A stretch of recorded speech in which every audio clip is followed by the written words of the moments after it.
one of the variants of the sola fide ideas, faith alone, is what I'm going to call faith begets works, which is if you have true saving faith, then you will naturally, as a consequence of that, have good works. So, as they say, or as the Reformed theologians would say, uh, you're saved by faith alone, but the faith that saves is never alone. And I have a few difficulties with this idea. I'm not saying it's a wrong idea, right? I'm not infallible, so for all I know, hey, maybe it turns out to be right. But there's a few problems that I see with it. And to see, to illustrate, consider the following analogy. Let's say that I am a car salesman. I own a Ferrari dealership, and you come in and you see my Ferrari collection, and I say, you know what? You see this Ferrari right here? You can have this car for free. All you have to do is love Ferraris. And you say, well, great, man. I love Ferraris. They're my favorite cars. So this is great. But then I say, okay, good, awesome, excellent. Now, if you truly love Ferraris, you will be willing to pay me $100,000 for it. I said, well, wait a second. I thought you said it was uh, free. I just have to love the Ferrari. And I say, well, yeah, but true love is proven by being willing to pay $100,000 for the car. Because someone who truly loves Ferraris will give $100,000.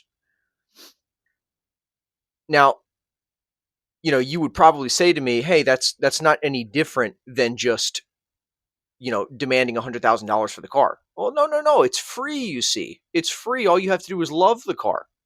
Uh, so you see, in practice, there's not a difference as far as I can see, right, between a works-based salvation model of, hey, you just have to pay $100,000 for the car, or a faith begets works model of, well, if you truly love the car, you'll pay $100,000 for it. But all you have to do is love the car in order to, uh, all you have to do is give me $100,000 to prove your love.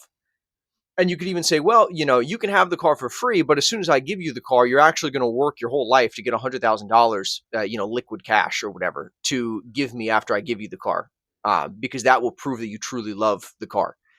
And so you see, for me, uh, I just don't see I don't see that idea as being practically different from a works-based salvation model.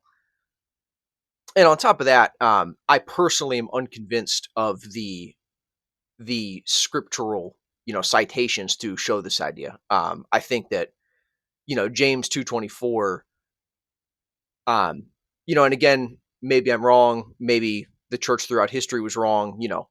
There we're all fallible, right? So we really actually could be wrong about this. But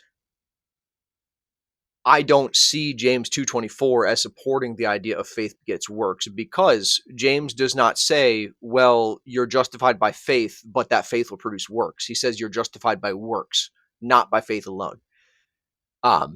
And so any way you slice it, it seems that you are not, again, in my, from what I can analyze, right?